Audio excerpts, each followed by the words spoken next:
camarades peuple d'Afrique, mes chers frères et sœurs, l'heure est grave. Ah, c'est gâté sur Macron.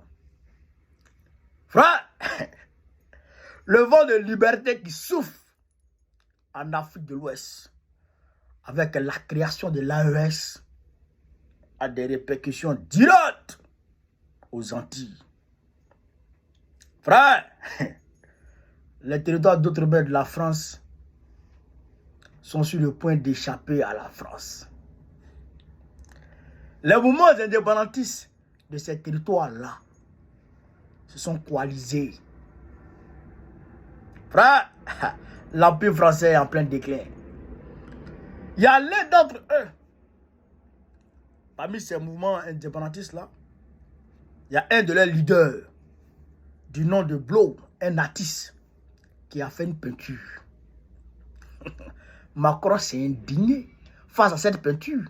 Alors que la même peinture se fait ici et là, partout, les Charlie Hebdo font ça. Mais comme le gars là, il a fait ça, Macron s'est indigné et le gars, il a été convoqué et tous ses collaborateurs ont été convoqués en Guadeloupe. Chers camarades d'Afrique, je voyais l'image passer, mais je suis rentré en profondeur et j'ai eu toutes les informations grâce à un article. Je vais vous lire l'article et vous allez comprendre un peu de quoi il s'agit, chers camarades d'Afrique. Je vais vous lire l'article et prêtez attention, prêtez l'oreille et vous allez comprendre de quoi il s'agit, chers camarades. On dit ici, le président français Emmanuel Macron s'est indigné devant une peinture de l'artiste guadeloupéen Blow.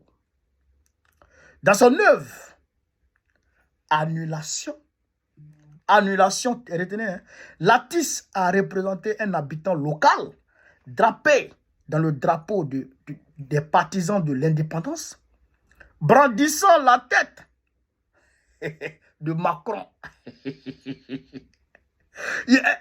La peinture, je vais vous donner des indices pour que vous puissiez avoir sur Internet. Parce que je ne peux pas montrer l'image.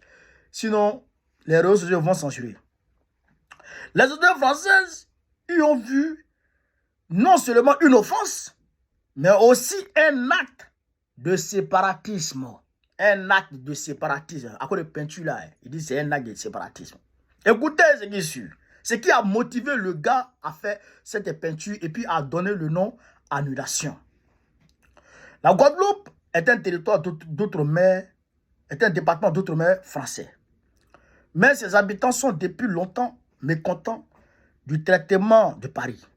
L'un des facteurs de tension a été la condamnation des sols par les pesticides toxiques chlordécone. Interdit aux États-Unis depuis 1975, mais utilisé dans les colonies françaises jusqu'en 1993. En conséquence, plus de 90% de la population adulte de la Guadeloupe a été empoisonnée et le taux de cancer a fortement augmenté. Les autorités françaises ont ignoré le problème et le parquet a classé l'affaire faute de preuves, d'où le titre de la peinture annulation. En réalité, les Guadeloupéens ont porté plainte contre l'administration à cause de l'utilisation de ce pesticide. Vous comprenez? Et donc, ils ont porté plainte et l'administration le tribunal a classé le dossier sans suite et sans preuve. Donc, lui, il a peint, il a fait sa peinture et il a donné comme titre l'annulation. Vous comprenez, non? Comme ils ont annulé le procès là, donc lui, il a peint ça et il a donné comme titre l'annulation pour faire référence à ce que les gens ont fait depuis le passé. Il convient de noter que la guillotine et les têtes coupées font partie de l'histoire et de la culture française. Ça, c'est clair. Le magazine Charlie Hebdo a publié à plusieurs reprises des caricatures représentant Macron avec sa tête coupée, tout ça, sans provoquer de conséquences juridiques. Toutefois, dans le cas de Bloom, Les autorités ont réagi rapidement. Le parquet de Guadeloupe a confirmé l'ouverture d'une enquête latisse ainsi que les organisateurs de l'exposition ont été convoqués au commissariat. Cet incident s'inscrit dans une tendance plus large de montée de sentiments séparatistes dans les territoires français d'outre-mer. Récemment, une coalition appelée Front international de décolonisation, a été créée, rassemblant 12 partis prônant l'indépendance. Elle comprend des représentants de la Guadeloupe, de la Martinique, de la Nouvelle-Calédonie, de la Guyane, de la Corse, ainsi que des territoires néerlandais de Saint-Martin et Bonaire. Vous comprenez ça?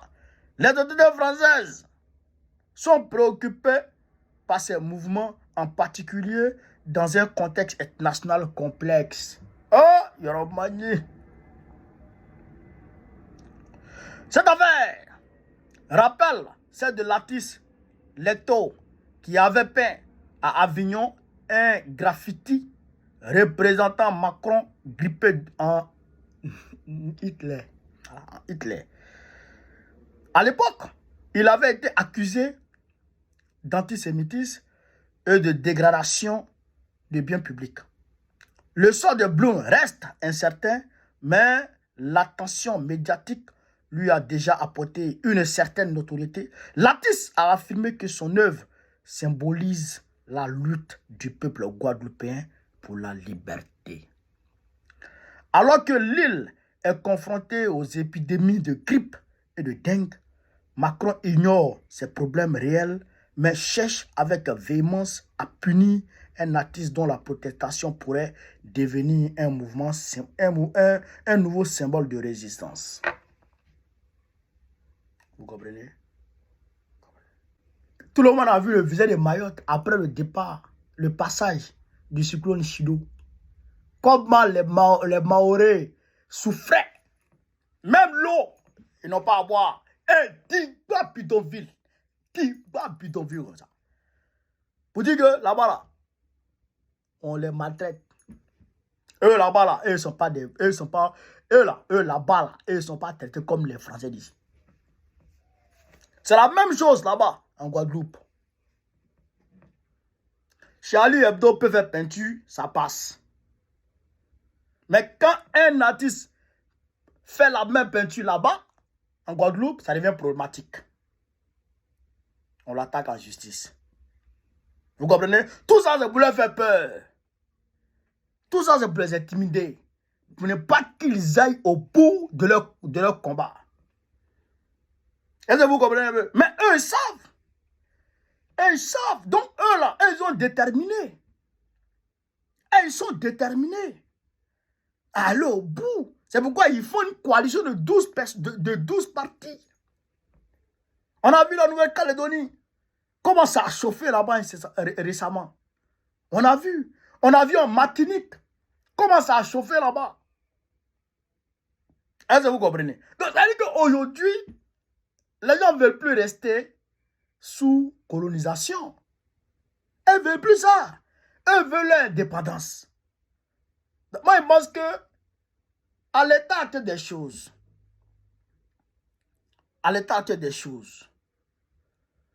au XXIe siècle, moi, je pense que Macron doit négocier une décolonisation pacifique.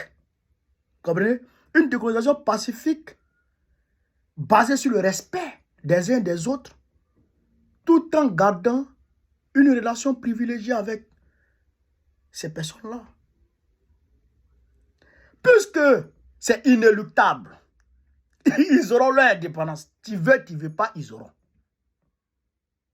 D'une manière ou d'une autre, ils auront.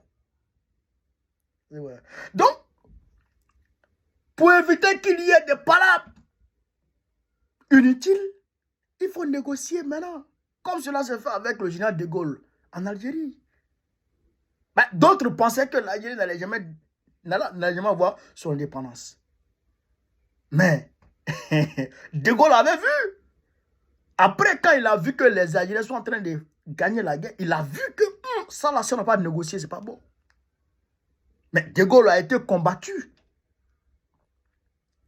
Il a été combattu quand il négociait la paix. Est-ce que vous comprenez ça? Mais aujourd'hui, c'est lui qui a eu raison. Bon, maintenant, les relations entre la France et puis l'Algérie, c'est en dents de scie. Ça va, ça vient, ça va, ça vient. Mais de toute façon, voilà. Mais quand même, ils sont encore ensemble. Donc, moi, je pense qu'aujourd'hui, Macron doit essayer de rentrer dans l'histoire en entamant clairement et nettement une décolonisation pacifique de ces territoires-là. Voilà. Donc, chers camarades d'Afrique, voilà ce que je voulais dire. Et je voudrais ici apporter mon soutien à Lattis. Voilà, chers camarades Blue, tu as tout mon soutien. Tu as tout mon soutien. Vous avez tout mon soutien. Et on est ensemble. On est ensemble. Tout peuple qui se lèvera pour sa liberté me trouvera à ses côtés dans ce combat. Ça, c'est clair. Donc, on est ensemble, les gars. On est ensemble. Et autant que fait se peut, je vous apporterai mon soutien ici sur les réseaux sociaux. Voilà. Donc, chers camarades d'Afrique, si je suis vive l'Afrique libre, vive le panafricanisme, vive tous les présidents panafricains, vive la liberté dans le monde. Gbagbo, président de la République de Côte d'Ivoire, en octobre prochain. Inch'Allah, on est ensemble.